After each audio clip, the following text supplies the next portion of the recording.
族长大人，金安少爷说他有急事求见。就在圣光玄烨准备除掉楚风之际，门外却传来了一位长老的声音。听到这个声音，圣光玄烨目光微微变化，似是在思索着什么。最终他竟收回了杀意，随后走出地牢。得牢门外有着多位圣光一族的高手镇守，那些高手年龄皆是不小。正因如此，一个小辈立于人群之中，倒是格外醒目。此人便是圣光金安。晚辈圣光金安拜见玄烨大人。圣光金安对圣光玄烨施以一礼，你们先下去。而圣光玄烨则是摆了摆手，示意此处的守卫退下。待到众人退下之后，他才看向圣光金安。金安，你是想替楚风求情吗？圣光玄烨用那老辣的眼睛看着圣光金安，那种眼神就好像已经看穿了圣光金安的来意。玄烨大人，我与楚风的确有过一面之缘，但并不熟，所以晚辈来此绝非是想要为他求情。晚辈来这里是觉得有一件事，还是告知玄烨大人比较好。圣光金安说道。那是何事？圣光玄烨狐疑地看着圣光金安。玄烨大人，我与楚风虽然不熟，可根据我的了解，这楚风的来头并不简单。我不建议玄烨大人将其除掉。若是不将其除掉，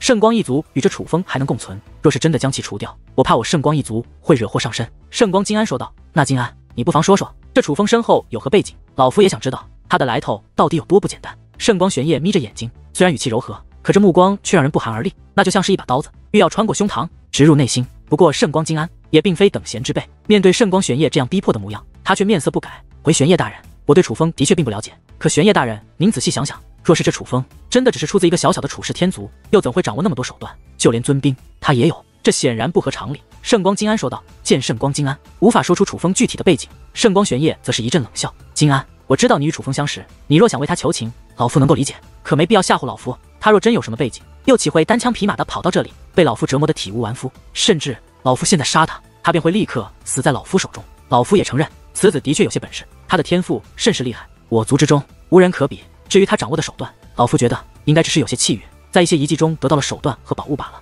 老夫毕竟是一族之主，老夫做事也会衡量周全。老夫要除这楚风，也是有老夫的考虑。要知道，此时老夫要杀他，雨儿也会陪葬，可老夫没有办法。你也看到了，此子明明还未成长起来，可胜光天河内却已有多少人被其收买，就连龙氏、群妖圣殿这样的势力，都是围着此子团团转。不知道的还以为楚风是他们的主子呢。若待他真的成长起来，那这片天河怕就不是我圣光一族的领地，而是要改名为楚氏天河了。这就是老夫为何要除掉他的原因所在。金安啊，你毕竟也是我圣光一族的族人，就算你与楚风是朋友，可也应当为我全族考虑。圣光玄烨说道。玄烨大人，这圣光一族毕竟是您说的算，凡事由您做主，晚辈只是将晚辈所知告知玄烨大人。既然大人早有决定，那晚辈便告辞了。圣光金安抱拳施礼，随后便离开了此地。当圣光金安走后，圣光玄烨的目光却变得冰冷起来。紧接着，得牢门打开，圣光云月从中走了出来。族长大人，金安少爷他到底是何意思？您觉得他是真的为我们着想，还是想为楚风求情？若单纯的想求情，您还执意除掉楚风，金安少爷会不会不高兴？圣光云月小声说着。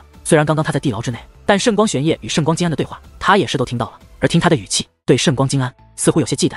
一个小辈罢了，何必在乎他的想法？难道这圣光一族要由他说的算吗？圣光玄烨冷声反问，话语之中散发着他的不悦。当然不是，圣光一族自然是族长大人您说的算，我辈皆以族长大人为首是瞻。圣光云月赶忙低头示意。见状，圣光玄烨轻哼一声，便转身准备进入死牢，了结楚风的性命。族长大人，太上长老大人，大事不好了！可就在此时，却有几位长老急匆匆地跑了进来。发生何事？圣光玄烨凝声问道。风暴世界内突然出现了一个胖和尚，扬言要我们放了楚风，否则那些长老话到此处欲言又止。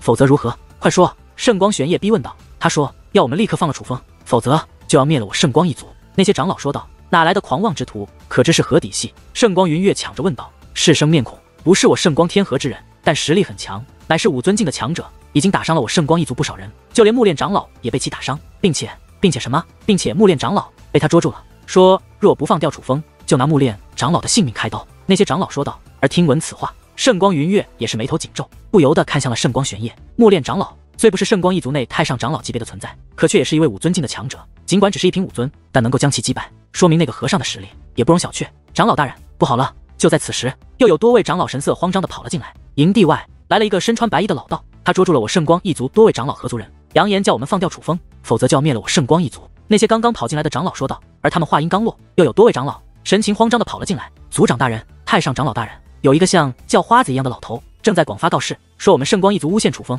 不仅叫我们放掉楚风，还要我们楚风清白。智龙长老前去阻止，但却被那老头打伤。那些长老说道。听到这里，圣光云月的脸色更加难看。这几位口中的智龙长老也是他圣光一族的一位高手，虽然远不如圣光云月的实力强横，但也是太上长老级别的人物。要知道，这位智龙长老可是2品武尊，连他也被打伤，可见那所谓的像叫花子一样的老头，实力必然更强。无论是那老头，还是和尚，亦或者是已经来到营地外的老道，他们都是冲着楚风而来，并且实力皆是深不可测。这让圣光云月也是有些慌了。实际上，不只是他，就连圣光玄烨的脸色也是变得不太好看。事到如今，谁都看得出来，这楚风并非没有背景和依仗，他的背景和依仗已经兵临城下。眼下，圣光一族众长老的目光都投在了圣光玄烨的身上。面对这种场面，就连圣光云月也是有些慌张，只能等待着他们的族长大人做出决定。我倒是要看看这楚风的依仗到底有多大本事。圣光玄烨轻哼一声，随后便走了出去。看他的架势，是并不惧怕那些前来捣乱之人的。但先前还准备除掉楚风的他，此时竟然没有选择除掉楚风，而是出去一探究竟。其实明眼人都明白，哪怕圣光玄烨这位圣光天河内的最强者，他的心中其实也是没了底气。他也知道，若是楚风还活着，还有回旋的余地；但若是楚风死了，这前来找麻烦的人中又有难以应对的存在，那可就没有回旋的余地了。所以他是要去探探底。此时，圣光一族的营地之外已是聚集了不少人，并且仍不断有人赶往此地。人们的目光都汇集在一个身穿白衣的道人身上。这位道人，无论是那一头白发，还是一袭白色道袍，皆是白得如雪一般，一尘不染，虽一看就是年迈之人，可老者的精神状态非常之好，仙风道骨用在这位老者身上再适合不过。但值得一提的是，这老者的眼睛却是有些不同，他是双瞳。所谓双瞳，就是一只眼睛里面有两个瞳孔，这让原本气质超凡的他看上去有些不同寻常。人们都在猜测此人的身份，大家都觉得他可能就是楚风的师尊。毕竟人们已经知道，这位拥有着双瞳的白衣道人乃是因楚风而来。忽然之间，人群变得喧哗起来。圣光一族的营地内，一种大人物纷纷登场，不仅有圣光云月，就连圣光玄烨也出现了。除了他们之外，还有诸多强大大人物也是一同出现。竟然是他！当圣光云月看到白衣老道之后，顿时眉头微皱。云月长老，你认得此人？圣光玄烨问这话的同时，圣光一族其他长老也都看着圣光云月，因为他们也都不认得这白衣道士。但是圣光云月认得此人，他们也并不意外。圣光一族无论是族长大人还是长老，大多都是常年闭关，就算不是闭关时间，也是待在族中，很少离开圣光天河。可圣光云月则是有些不同，圣光云月喜欢伪装身份，到处游走，所以他见识到的事情和人要比其他人多得多。哪怕族长大人也不如他，甚至许多外面的事情还都是圣光云月传回来的。此人便是我之前说的那个曾屠灭了一方世界的双瞳道人。圣光云月说道：“就是他。”听得此话，圣光玄烨等人目光微微变化。双瞳道人来自九魂天河，是一个非常狠辣之人，可谓是干了不少坏事。但因为他有杀人灭口的习惯，所以很多恶事都被掩盖，也导致他的名声其实并不响亮。但圣光云月却因缘际会下，曾见识过这双瞳道人大开杀戒，得知对方是双瞳道人，圣光一族众强者紧张的情绪都是有所缓和。虽然他们知道双瞳道人是一个狠角色，可是根据圣光云月所述，这双瞳道人的修为乃是在三品武尊，这个修为莫说是圣光玄烨，就连圣光云月都是不如。他们完全可以应对，放了楚风，否则灭你全族。忽然之间，一声怒吼响起，连虚空都被震得隆隆作响。可这声怒吼并非双瞳道人发出，顺声观望，只见一个穿着袈裟的秃头大胖子正御空而来。准确来说，他是一个凶神恶煞的体型肥胖的和尚。这个和尚的手中握着一道长长的锁链，那锁链上面接连捆绑数道身影，那些身影竟全部都是圣光一族的人。是他怎么来了？相比于那双瞳道人，这位胖和尚的名气明显大了不少。莫说圣光云月、圣光玄烨等圣光一族内的高手认得此人，就连围观的人群之中，也有个别的人认出了这个胖和尚。这个胖和尚同样来自九魂天河，虽以僧人自居，可实际上他是一个假和尚。僧人乃行善之人，可这个胖和尚却是烧杀抢掠，无恶不作，并且他还食人，因此他有依着一个恶名，那便是食人恶僧。相比于双瞳道人，这食人恶僧的实力可就要强得多。他乃是一位四品武尊境的强者。当食人恶僧出现之后，原本情绪有些缓和的圣光一族众人再度变得不安起来。倘若说双瞳道人不足为惧的话，那么食人恶僧已是不能小觑。但除了他们二人外，还有一个如同叫花子一样的老头，也是为楚风而来。若是那个叫花子的实力比食人恶僧更强，那可就难办了。双瞳道人、食人恶僧，我圣光一族与你们无冤无仇，你们为何要来我圣光一族的领地捣乱？圣光云月高声问道。他之所以率先说话，是他觉得双瞳道人和食人恶僧虽强，但他们却没有资格与圣光玄烨直接对话。这里毕竟是圣光天河，还有这么多圣光天河的子民看着，哪怕他们心中有所忧虑，可也要彰显出圣光一族应有的气势。可谁曾想，面对圣光云月的质问，那两位不仅不惧，反而轻蔑地说道：“少他娘的废话，你们速速放了楚风，否则我家主人必然灭你全族。”主人听到主人这两个字，圣光一族众位强者心中一紧，面面相窥的目光尽显不安。无论是双瞳道人还是食人恶僧，都是有些本事的人物，并且他们的性格皆是非常的自负，能够让他们称为主人的，那必然是非同一般的存在。你们的主人是谁？圣光云月凝声问道。我们的主人可是你们得罪不起的人，若想活命，立刻放了楚风，否则你们圣光一族的人就别想活着离开此地。食人恶僧说道。狂妄之徒，老夫倒是要看看今日是谁无法活着离开此地。圣光玄烨此话说完，一股磅礴的力量便自其体内释放而出。那力量一经释放，天地震荡，虽然没有造成实质性的破坏，但却让所有人都是不寒而栗，有胆小者更是吓得昏死了过去。那简直是神灵的力量，在场的所有的性命都掌握在他的手中，只要他一念之间，就可以让在场的所有人命丧黄泉。这便是当今圣光天河的最强者，圣光一族族长圣光玄烨。圣光一族真是好大的威风啊！不过可惜，你这威风也就只能在这圣光天河内耍一耍了。可谁曾想，就在众人皆是感到畏惧，甚至连话都不敢说的时候，竟有一道挖苦的声音响起。顺声观望，在远处的天界出现了一对身影，那是10几个人，有身材魁梧、高达100米的巨人，还有满身鳞片、长达万米的黑色蛟龙，当然也有寻常修武者的身影在那其中。可那些修武者也皆是凶神恶煞，一看就非善类。看到这些人，人群再度议论纷纷。那些人之中，也有一些让人知道的面孔，他们都是来自九魂天河，并且与双瞳道人以及食人恶僧一样，拥有着赫赫凶名且恶事做尽的大恶人。可偏偏在这群恶人之中，却出现了一个不同的声音，那是一个身穿绿色长裙的少女，不仅面容姣好，肌肤更是吹弹可破，在阳光的照射下，简直白得像是在发光一般。这样的少女，简直就像是一个小仙子，与那些恶人完全不是同道中人。可偏偏那少女与那群恶人一同而来，不仅如此，她更是盘坐于那条黑色的蛟龙身上。最巧的是，刚刚那道声音也是一个少女的声音，那必然就是这位少女所说拜见主人。而紧接着，双瞳道人与食人恶僧竟主动走上前去，对着那少女施以大礼。他竟是他们的主人。见此情形，众人皆是大跌眼镜。就在刚刚，他们都曾脑补过双瞳道人与食人恶僧的主人会是什么样子的，但无论是怎样的脑补，都与眼前的这个少女全然不同。可若楚风站在此处的话，他会认得这个少女。这个少女叫做宋云，是楚风在九魂天河霸星山庄解救苏柔苏美帝时候偶遇过的。可哪怕是楚风看到宋云，也会大吃一惊。他绝对想不到宋云会来这里救他，他更不会想到这样一群恶人会与宋云为伍。这位姑娘，不知你来自何地？忽然，圣光一族的方向传来一道声音，乃是圣光云月。圣光云月贵为圣光一族太上长老，可他与宋允交谈的时候，语气竟然有着几分客气。之所以如此，乃是他觉得眼前的少女能让这么多恶人成为主人，必然大有来头。他倒是不怕少女，可他却怕这少女身后有着了不得的背景。闭嘴，你与我对话还不够资格。可谁曾想，对于圣光云月的问话，宋允却是丝毫不给面子，而是将目光投向圣光一族族长。我说，老头，你真是好大的胆子啊，连我的楚风哥哥都敢动，你是真的希望你圣光一族从这浩瀚修武界消失不成？此话一出，众人皆是面容变化，目光变得若有所思。他们没有想到，这个少女竟然如此猖狂，看不起圣光云月也就罢了，居然连圣光一族族长她也完全不放在眼中。一时之间，浩瀚人海之中，或是暗中传音，或是低声交谈，人们议论纷纷。这少女来头很大，可她却称楚风为哥哥，那亲切的语气让人遐想不断，忍不住去猜测这少女与楚风究竟是何关系。有趣，真是有趣。圣光玄烨竟不怒反笑，只是他的笑声却让人捉摸不透，不知他究竟在想些什么。云月长老，去将楚风带过来。圣光玄烨对圣光云月说道。他此话一出，圣光云月便立刻转身前往圣光一族的营地。而在此围观的众人也都不淡定了，难道堂堂圣光一族族长真的要放了楚风？虽然人们也都知道圣光一族族长将楚风视为威胁，将其除掉的确不妥，但毕竟他是圣光天河的最强者，倘若他真的低头，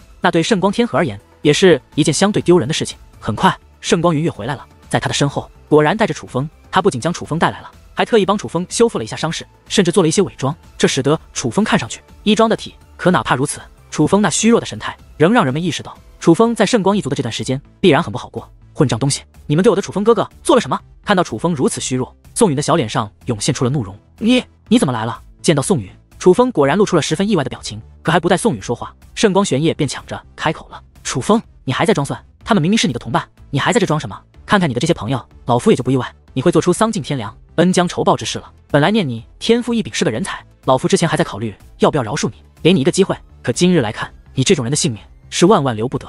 圣光玄烨冷笑着看了楚风一眼，随后便将目光投向宋允。你们这些邪门歪道，居然也敢来我这里要人！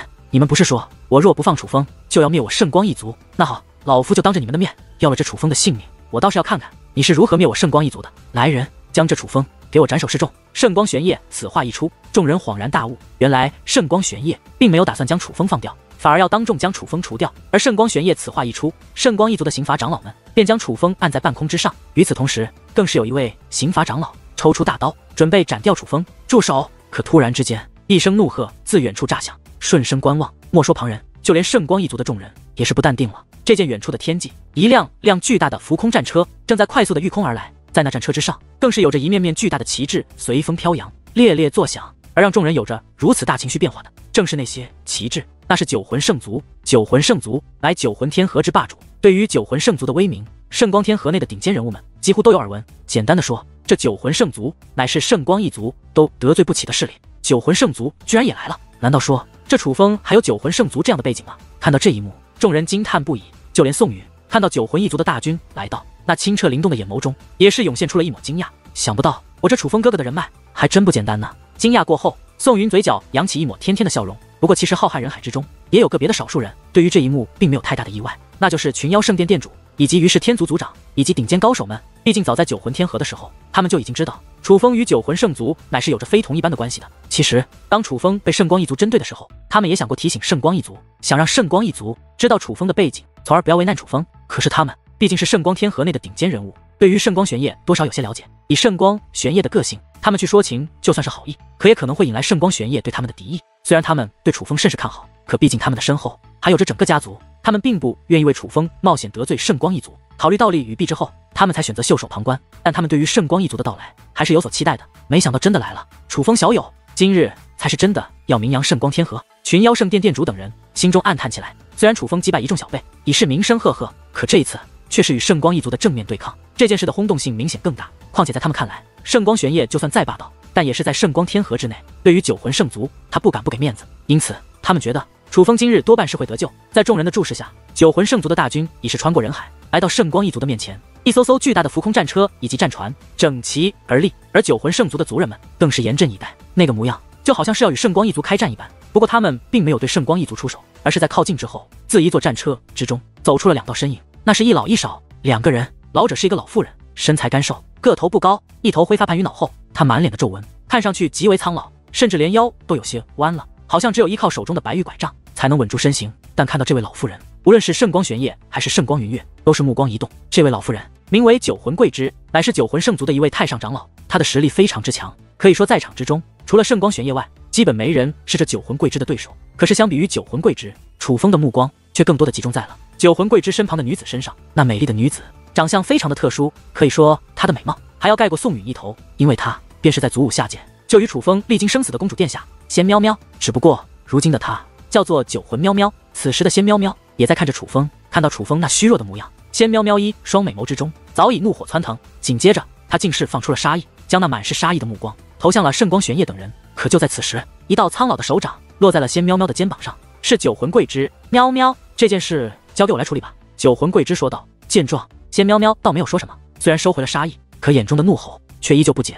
圣光族长，我就不卖关子了，这位楚风小友乃是我家喵喵公主的至亲好友，我不管他犯下了什么错，但是我今日要将他带走，不知圣光族长能否给我九魂圣族这个面子？九魂桂枝问道。此时圣光玄烨的脸色很是不好，他刚刚说了要当众除掉楚风，倘若现在就放人，那他的脸面要放在哪里？可是他也知道九魂圣族的厉害，虽同为一方天河霸主，可他根本没有与九魂圣族掰手腕的能力。若是不给九魂圣族面子，得罪了他们，那圣光一族绝对没有好日子过。于是一番思索之后，圣光玄烨还是开口了。此子杀我族人，犯下了死罪，但九魂圣族对我圣光一族曾有帮助，我圣光一族欠你们一个人情，何况今日是桂枝长老亲自来要人，这个面子我还是要给的。圣光玄烨此话一出，众人内心皆是震荡。虽然早有预料，可当圣光玄烨真的妥协之后，他们仍是感到震撼。一时之间，所有人的目光都集中在了楚风的身上。看着楚风，他们恍然明白为何圣光一族视楚风为威胁了。天赋不用说，人们早已经见识，可除了天赋之外，竟然还有着如此背景。这样的楚风，圣光一族若是不重视，那才叫不正常。因为此子若在，恐怕圣光天河迟早会变天。不过老夫有一个条件，我孙儿圣光羽还在这楚风手中为人质，我可以放了这楚风，但楚风必须先交出圣光羽。圣光玄烨说道。楚风小友，那圣光羽当真在你手中？九魂桂枝对楚风问道。的确在我手中，我也可以放掉圣光羽，不过我要声明一点，我从未杀过圣光一族的族人，更未抢夺过圣光一族的修炼至宝。圣光一族视我为危险，故意陷害于我，今日若不是我楚风命大，有贵人相助，我之性命必然要葬送于此地。楚风此话一出，众人议论纷纷，他们惊讶，但并非惊讶于楚风所说的事，因为不用楚风说，其实很多人也都猜到楚风是被诬陷的，他好端端的不可能去与圣光一族为敌。而人们惊讶的是楚风如此大胆，明明自己还在圣光一族的掌控中，居然就与圣光一族争辩。楚风，你还是不是男人，居然敢做不敢当。果不其然，楚风此话一出，立刻惹来了圣光一族众族人的反驳，可楚风却也不惧，反而冷然一笑，把诬陷别人的事说得像是真的一样。你们圣光一族可真够男人。楚风，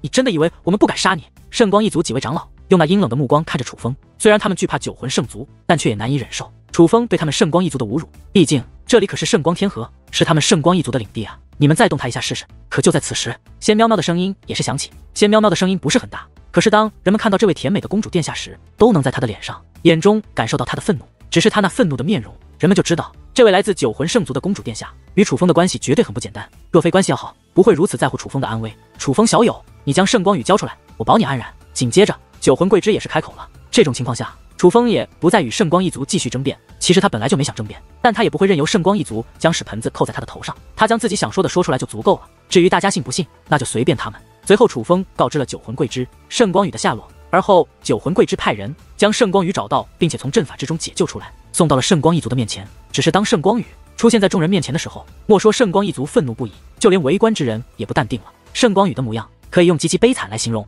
他浑身是血，体无完肤，就连神态也是有些恍惚，就好像精神失常了一样。不仅身体不停地颤抖，还满脸恐惧，一直捣鼓着：“我错了，我真的错了，放过我吧，放过我吧，我求求你了，放过我吧。”看到他这个样子，人们完全可以想象他遭受了怎样的折磨。楚风，我要杀了你！圣光一族的许多人难以忍受心头的怒火，纷纷拔出兵刃，想要除掉楚风。他们说楚风杀掉他们族人，抢夺他们宝物是诬陷。可现在圣光羽遍体鳞伤，精神恍惚却是事实，这自然让他们难以忍受。毕竟那可是圣光羽，他何等身份？他不仅是圣光一族的少爷，更是圣光玄烨的亲孙子。就是如此高贵的圣光羽，竟被楚风折磨成了这个样子，圣光一族的族人自然难以忍受。只是他们却无法伤到楚风，因为当他们拔出兵刃那一刻，一股力量便将楚风守护住了。而那股力量竟然是圣光一族族长圣光玄烨的力量。全都给我安静！圣光玄烨怒吼之时，他脸上的青筋都爆了出来。看到自己的孙子变成了这个模样，没有人比他更愤怒。可毕竟他已经答应了九魂桂枝，只要楚风交出圣光羽，他们就放过楚风。若是现在出尔反尔，那可就不是他与楚风之间的恩怨，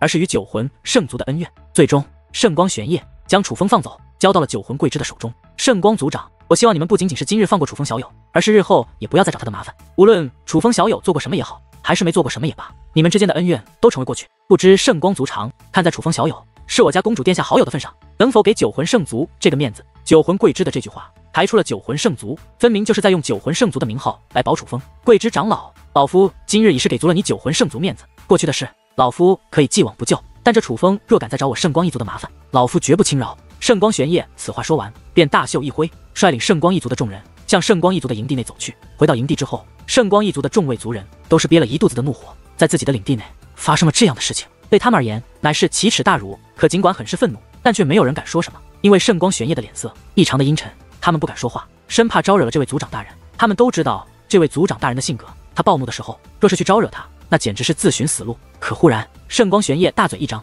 一大口鲜血竟自其口中喷洒而出。这位圣光天河内的最强者竟然口吐鲜血，但人们知道圣光玄烨并没有受伤，他是被气的，被气的怒火攻心，被气的口喷鲜血。这种事情在圣光天河内还是第一次发生。族长大人见状，圣光一族的众位强者赶忙迎了过去，他们既紧张又心疼，这可是他们的族长大人，圣光天河的统治者，他何时受过这样的委屈？滚开！可圣光玄烨却大袖一挥，将所有靠近之人全部击退。随后他单手握拳，咬牙切齿，一字一句地说道：“楚风，我若不取你狗命，妄为一族之长。”圣光玄烨吐血是有原因的，圣光一族身为这圣光天河的统治者，在圣光天河内简直如同神灵一般的存在。他们说一，没有人敢说二，可以说圣光天河的人是活在圣光一族的阴影下。可今日圣光一族的少爷族长大人的亲孙子圣光羽被楚风折磨成了那个样子，但圣光一族却将楚风放了。就算人们都知道圣光一族惧怕的是九魂圣族，而不是楚风，可此事毕竟是发生了，这也就注定圣光一族的威严会受到怀疑。可以说，至少今日圣光一族颜面尽失，而楚风的威名不仅要响彻圣光天河，且名声会更加响亮。他在人们眼中已经不仅仅是一个天才，更是一个很可能会改变圣光天河格局的存在。至于楚风，他被九魂圣族带走后便离开了风暴世界。根据交谈，楚风也是得知仙喵喵能够来救自己，是有人将楚风遇难的消息传递给了仙喵喵，只是那传递给仙喵喵消息的人究竟是会，仙喵喵也不知晓。尽管如此，可仙喵喵还是立刻带人来到了这里，哪怕他不能确定真假，可他还是来了，因为他不容许楚风被人所害，哪怕是白跑一趟，他也愿意。但实际上，仙喵喵的却很忙，他似要事在身，所以他与楚风短暂的交谈一番后，便不得不与楚风道别。看着九魂圣族的战船渐行渐远，楚风的心中感慨万分。今日若不是仙喵喵的到来，他楚风的性命可能真的就要终结于此了。这个姐姐好漂亮啊，楚风哥哥，她一定喜欢你。忽然，一道甜美的声音在楚风身旁响起，原来是宋允这个丫头。当楚风被带到九魂圣族战船中的时候，宋允这个丫头也跟了过来。不过只有她跟了过来，那些称她为主人的恶人们已经提前离开。你这丫头怎么也来了？也是有人通知你的吗？楚风很是好奇地问道。是啊，是有个神秘人通知的我，但是他究竟是谁，我并不知道。宋允说道。那个神秘人是什么样的？楚风问道。楚风非常的好奇，这个神秘人究竟是谁？他知道楚风认识仙喵喵也就算了，居然还找到了宋允，这可就太过难以置信了。先不说那个人是如何知道楚风认识宋允的，他又是如何知道宋允有能力解救楚风呢？若不是今日亲眼看到那么多恶人与宋允同时来到此地，楚风也不会相信宋允有能力救自己，并且愿意救自己。之后，楚风又询问了宋允关于那神秘人的线索，只是宋允所描述的与仙喵喵一模一样，没有任何线索可以让楚风追寻那神秘人究竟是谁。对了，丫头，你怎么与那些人为伍？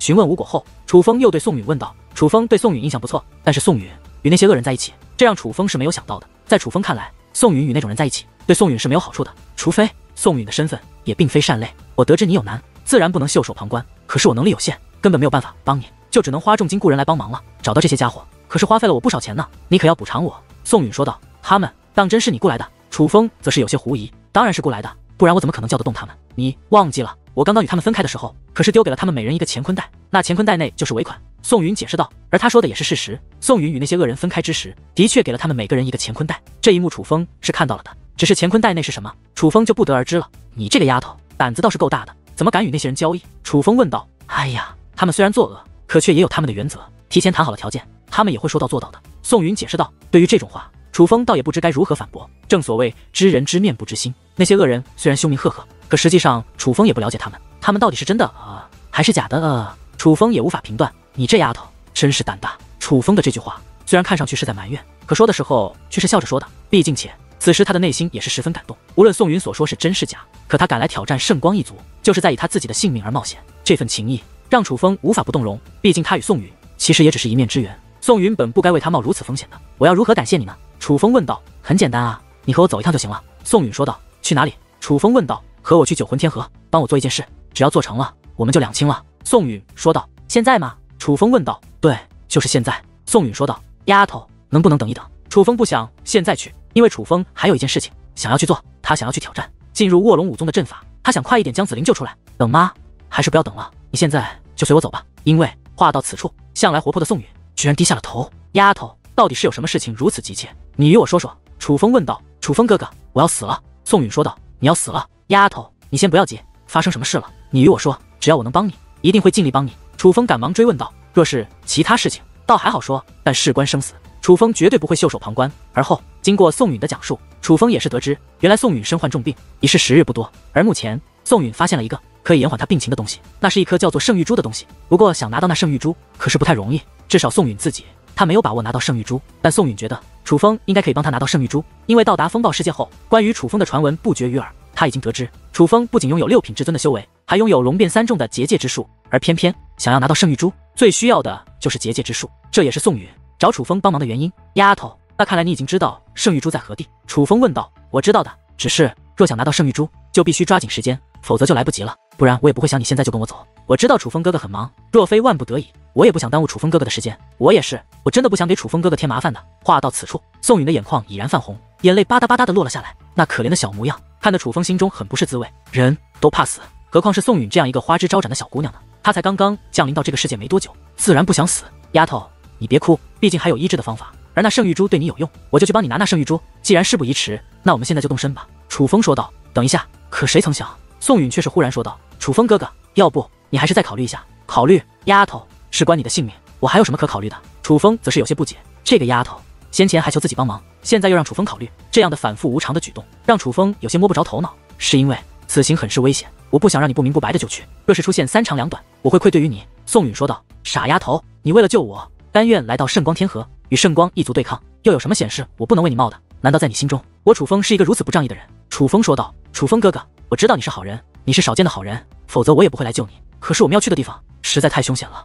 那是我九魂天河最危险的地方。宋允说道。最危险的地方？难道那圣玉珠是九魂圣族的宝物？你要我去九魂圣族内偷取？楚风问道。倘若真的要去九魂圣族偷取，那还真是有些棘手。楚风为了朋友，倒不怕得罪所谓的庞然大物，可毕竟仙喵喵如今可是九魂圣族的公主，而她刚刚能够从圣光一族手中脱困，更是靠着九魂圣族。若是这个时候楚风去偷九魂圣族的宝物，显然很不地道。不是九魂圣族，但那却是连九魂圣族都不敢去的地方。宋允说道。那是何地？听宋允这样说，楚风反而对他口中的地方产生了兴趣。修罗藏的。宋允说道。修罗藏的，那到底是什么样的地方？楚风继续追问道。楚风本就对此地好奇，听到修罗2个字，楚风就更感兴趣了。身为修罗界灵师，对于修罗这2个字的含义，恐怕没有多少人比他更了解。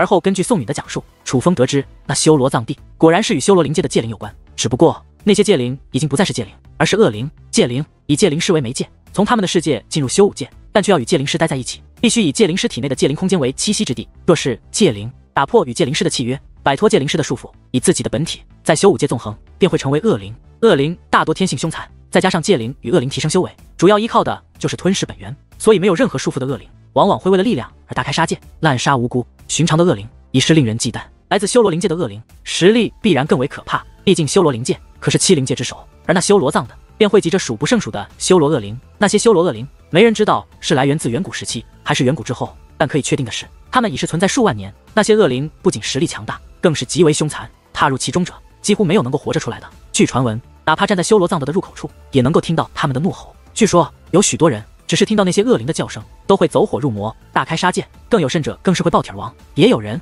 想着了魔一样，自己进入修罗藏地之中。由此可见，那些恶灵有多可怕。不过所幸修罗藏的被强大的阵法力量束缚，倒是无法离开修罗藏地，否则后果不堪设想。所以那圣玉珠是在修罗藏地之内？楚风问道。那倒不是，只是距离修罗藏地也很近。宋允说道。傻丫头，既然不用踏入修罗藏地，那又有何可惧？你不是也说了，修罗恶灵被阵法所困，无法离开修罗藏的，我们只要不靠近修罗藏的，就根本不会有危险。快带路，不要耽误时间了，否则你的小命不保。可怪不得我。楚风笑了笑，便逼迫着宋允为他带路。见状，宋允也不再犹豫，便开始为楚风带路。但带路的同时，还是不停地说道：楚风哥哥，你是不知道那些恶灵有多可怕，关于他们的传说数不胜数。有传闻那些恶灵有摄人心魄的能力，哪怕他们无法离开修罗藏的，但是却也可以控制附近的人，而被控制的人就会主动进入修罗藏的，成为他们的盘中餐。况且抛开修罗藏的不谈，那修罗藏的所在的世界也不是寻常人的领地，那可是黑煞魔头的领地。宋允说道。黑煞魔头，那又是谁？楚风好奇地问道。他可是我们九魂天河最强的界灵师，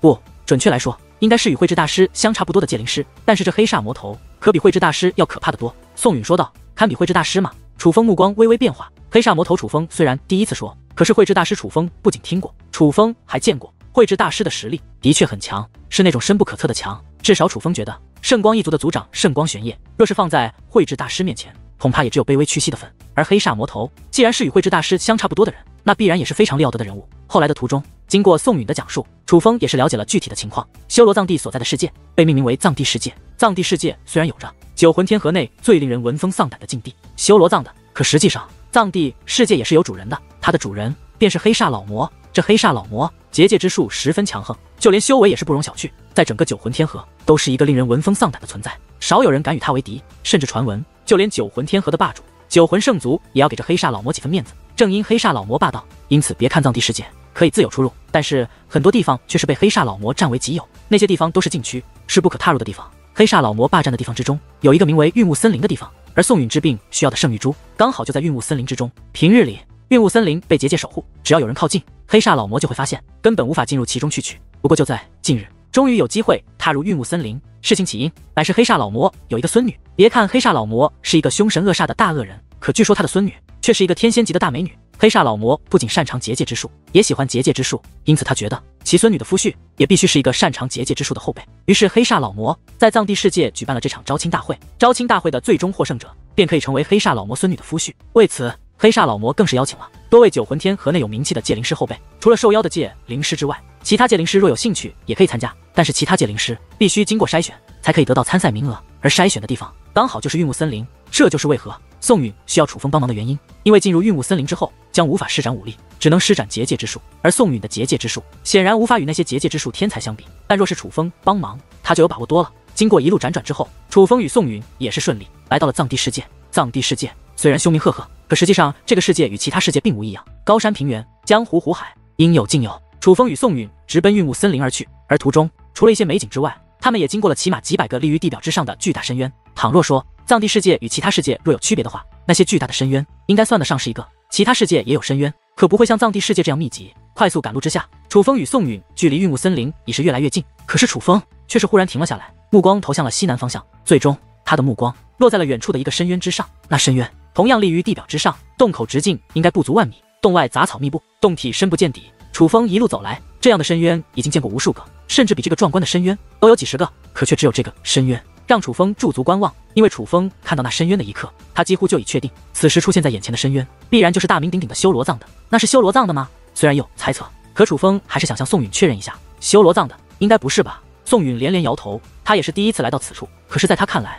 修罗藏的那样凶名赫赫，应该看上去极为可怕才对。可是楚风所说的那个深渊，看上去实在平平无奇。莫说将它与修罗藏的联系在一起不贴切，说它是一座遗迹或者寻常的藏地，都难以令人信服。可宋允还是拿出了地图，打开地图一看，宋允的美眸顿时瞪得溜圆。我的楚风哥哥，你也太厉害了！你怎么知道那就是修罗藏地啊？宋允吃惊不已，因为地图上明确标记着楚风所指的深渊，的确就是大名鼎鼎的修罗藏地。只是直觉，丫头，你在这等我，我想过去看一下。楚风说道。别去，你疯了！我不是告诉过你，那些修罗恶灵有摄人心魄的本领，你若靠近，他们会控制你的。宋允极力劝阻，可楚风却微微一笑，示意宋允不要紧张，放心吧，丫头，我有分寸，不会靠得太近。楚风此话说完，便身形一纵，向那修罗藏的方向而去。只是楚风还未靠近，一道身影便忽然拦在了楚风前方。那是一个白发苍苍、身穿戒灵长袍的老者。矮者何人？竟敢靠近修罗藏的？老者冷漠地打量着楚风，那种眼神就像是楚风言语稍有不对，他就会立刻杀掉楚风一般。前辈、晚辈来此，乃是参加招亲大会，但久闻修罗藏的大名，所以才想近距离的观察一下。楚风抱拳说道。这老者无声无息的便出现在了楚风面前，他的实力必定远在楚风之上，更何况他阻拦楚风，很可能是黑煞老魔的手下。面对这种存在，楚风于情于理都当以礼相待，近距离观察。既然听过修罗藏地的名号，难道你还不知道那里的凶险吗？赶紧走吧，离这里远一点。若要去参加招亲大会，先去云雾森林报名，有资格进去就好好努力，没资格进去就赶紧离开。这里可是藏地世界，不是你可以游山玩水的地方。老者挥了挥手，便转过身去，是缔备离开。前辈、晚辈缔结契约的戒灵来自修罗灵界，所以对修罗灵界有着一份特殊的感情。晚辈也知道，这修罗藏的是一个凶险之地，但晚辈只是想近距离的观察一下，不会做过分之事。楚风说道。哦，你是修罗界灵师。此时，那老者看向楚风的目光竟有了一些变化，态度也不再像之前那般强硬。就算我让你过去，你也过不去。前方就是结界，除非黑煞大人开启，否则谁都过不去。不过，你对这修罗藏的若真的有兴趣，那你就争取在云雾森林内拿到参加招亲大会的名额。老者此话说完，便身形一晃，消失不见了。拿到招亲大会的名额，这是啥意思啊？难道拿到名额可以进入修罗藏的？不会吧，修罗藏的那么危险，谁敢进去？宋云走到了楚风身旁，虽然先前他在远处，但楚风与那老者的对话，他却也听得清楚。楚风注视着修罗藏的目光有些深邃，本来他能认出修罗藏的，凭借的是直觉，可现在他却像是感受到了一种召唤一样，他无法解释这种感觉。若非要说，就像是有着某种神秘的力量在召唤着他一样。这种召唤使得那修罗藏的对楚风充满了诱惑力，他也说不清缘由。可若有机会，他就是想去修罗藏地的里面看一看。楚风哥哥，咱们拿到圣玉珠就可以，没必要去争夺名额。宋允似乎明白楚风所想，于是赶忙对楚风劝道。他之所以要劝楚风，是他知道来参加这招亲大会的都是什么样的人。虽然楚风天赋不凡，可此次招亲大会汇集的却是九魂天河最强的一批戒灵师后辈，他们的实力可并非圣光天河的那些后辈可以比的。先帮你拿到圣玉珠。楚风笑了笑，随后便与宋允继续赶路。本来这藏地世界人烟稀少，可越是靠近云雾丛林，能够看到的身影越多。那些大多数都是年轻之辈，就算有老一辈的人物，也都是陪着年轻一辈来此的。那些后辈无一例外，皆是满脸的高傲自负，甚至还会有人路过楚风身边时，鄙夷的看楚风一眼。不过对于这些人，楚风也完全不放在眼里，因为这种货色，楚风见得太多了。可忽然，阵阵咆哮与后命自楚风身后响彻，紧接着虚空都开始颤动起来。回头观望，竟有无数只巨兽踏空而来。那些巨兽面容一致，个个高达千米，长达更是有万米，每个都是真正的庞然大物。可而如同这样的巨兽，足足有着数千只之多。这些凶猛的巨兽身后拖着一辆巨大的战车，战车之大如同空中飘动的大陆。这辆战车出现，附近的修武者立刻退散，楚风也是被宋允拉到了一旁。而那战车速度很快，明明自远处而来，但眨眼间便从楚风等人身旁掠过，携带着骇人的威势，消失在了云雾丛林的方向。公孙家，好大的阵仗啊！战车虽然越来越远，可是战车上飘荡的旗帜仍能被楚风所清晰的看到。看着旗帜上公孙家3个字，若有所思，那就是我九魂天河最强的2个戒灵师世家之一公孙家。据说此次黑煞老魔总共发出了7个邀请函，有3个就是送给了公孙家。宋云解释道。那另外一个家族是谁？楚风问道。另外一个家族是诸葛家，据说诸葛家得到了4个邀请名额，而此次能够参加招亲大会的名额总共就只有10个。宋允说道。那也就是说，另外3个名额需要在云雾森林之中产生。楚风问道。哎呦，真聪明，不愧是我的楚风哥哥。宋允笑嘻嘻的说道。少平，这又不难猜。丫头，那这公孙家和诸葛家最强的后辈在何境界，你可知晓？楚风问道。我听闻，无论是诸葛家还是公孙家，都有着几位戒灵师后辈，掌握了龙变4重的力量。龙变4重嘛？听到龙变4重，楚风就意识到九魂天河的戒灵师后辈实力的确不容小觑。毕竟龙变4重已是可以获得堪比8品至尊的力量。而诸葛家最强的后辈叫做诸葛飞鸾，而公孙家的叫做公孙云天。只是他们2个名扬多年，如今闭关已久，现在结界之术在何境界，已是不得而知。宋允继续说道。这样说来，那诸葛飞鸾和公孙云天就是这九魂天河戒灵师后辈中最强的。楚风问道。是的，不过有传闻，诸葛飞鸾与公孙云天曾有过交手，公孙云天根本不是诸葛飞鸾的对手，但只是传闻。无论是诸葛家还是公孙家都没有证实过此事。